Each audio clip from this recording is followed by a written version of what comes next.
Welcome back to the Conflict Hotline. Now we're going to watch as Miki works with Dan just one-on-one. Thank you. So I understand there's a lot going on for you about this. Yeah, I feel bad about it. I feel bad about getting caught the way I did. I feel bad about that it had come to that in the first place, and I just feel, I don't know, I just kind of couldn't stand it anymore, kind of talking about what are we going to do with our sex life and what are we going to do with, you know, that crappy part of our relationship, and then nothing ever happens. We come up with ideas, we read books, you know, but it's just all talk. And so, and I'm, you know, I'm not saying it's all me or all her, it's both of us, but. So what I'm getting is that you are really longing to be in a relationship that has a free flow of satisfying sexual expression. Right, I mean, not just that, obviously, but that would be a part of the... Yeah. I mean, it was when we were first together, you know? Yeah. And you really want that back. Yeah, I mean, it's hard to even imagine it. But I suppose, yeah, I want it back. I mean, I'd pretty much given up on it in a way, which is why I went and did what I did with someone else, but...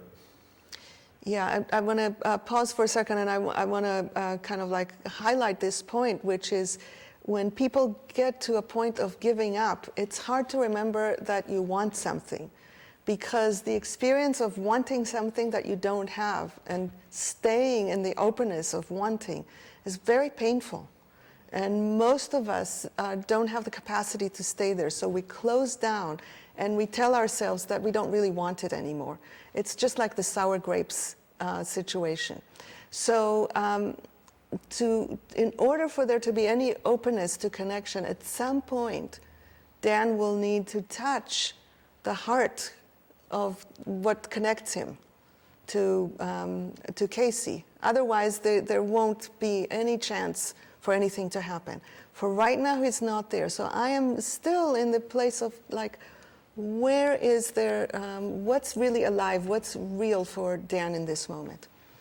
So what I'm getting is that you were kind of like trying to cope. You were no longer in a place of having your heart open and in touch with the longing. You were just trying to cope with it, and it just became too much. You said in touch with the longing? Yeah. Yeah, you could say it that way. Yeah, it's too disappointing, too much of the same, like, repetitive process again and again, and it's just too disappointing in the end. And I'd given up on, but I still love Casey, and we have a lot of great times together still. There's all sorts of fun aspects to us being together. Yeah. So the dilemma is really acute for you internally. Yeah, you could say that, yeah. Yeah. So was it that in some ways you were really hoping to be able to satisfy this need someplace else so that you could be more easily with Casey without having the ongoing frustration? Yeah, I mean, it's not all as noble as that, maybe. But that's part of it. I mean, part of it was just pure kind of lust having built up to a certain point, you know, and just kind of having an opportunity and just not thinking about it too much and just going for it. But I did kind of hope that the result would be that I'd just get calmed down a little bit around the whole thing and more relaxed. And once I was more relaxed about it, then we could maybe, I thought it might happen that we could work things out. Mm-hmm. I don't know. So another part of it is just, just really wanting to give free rein to your passion for life, to your right. Energy, all your erotic energy, and just right. let it have some outlet. Exactly. Yeah. And you had an opportunity and you went for it. Yeah, I didn't go looking particularly. It just presented itself, and Yeah. so, and I just thought, okay, you know, do I have to keep torturing myself, or can I actually enjoy this part of life, you know, as well? Yeah. I have a question for you, Miki. Yeah. As the viewer, I have moments of understanding what Dan is saying, and then I have moments of, you know, some judgments in my head that come up. That's no reason to. You totally crossed the line. You know, there's no, you know, even just listening to him, I have these. I go in and out of being able to Yeah. have compassion for him, and I wonder, does that happen to you when you're working with him, and how do you deal with that if it does? Not very much, because when I'm actually working with someone, more of the time than not, I am so immersed in being with them that I'm just with them. Mm-hmm. However, it happens inside of him, and that I'm aware of. We haven't gotten to that place. He just said he feels bad about it. I'm so confident that he judges himself in those ways that you just named. Let's check.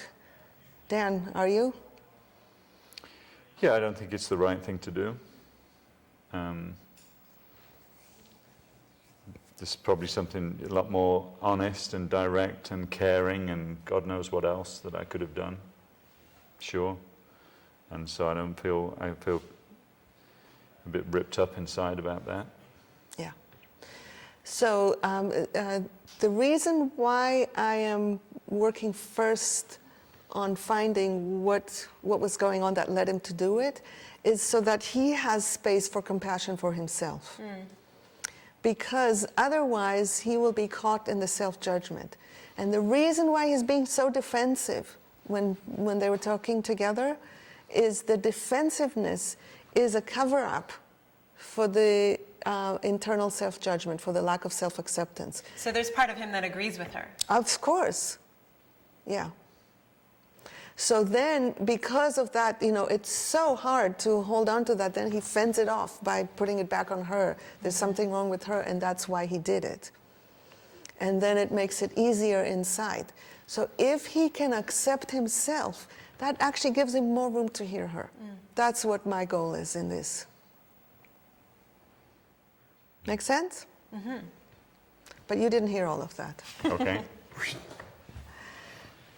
So where we were is I have a sense of having some understanding of the big dilemma that you were in and the sense of opportunity that came up and an openness to having some relief, some pleasure and joy in the midst of so much struggle ongoing. Yeah, around this particular issue, basically, Yeah. of sexual connection, Yeah. chemistry, whatever. Yeah. So I'm wondering if you have a sense that together we have really understood what led you to do that, or is there anything more about that? I think that gets it. Everything that's coming to mind at the moment.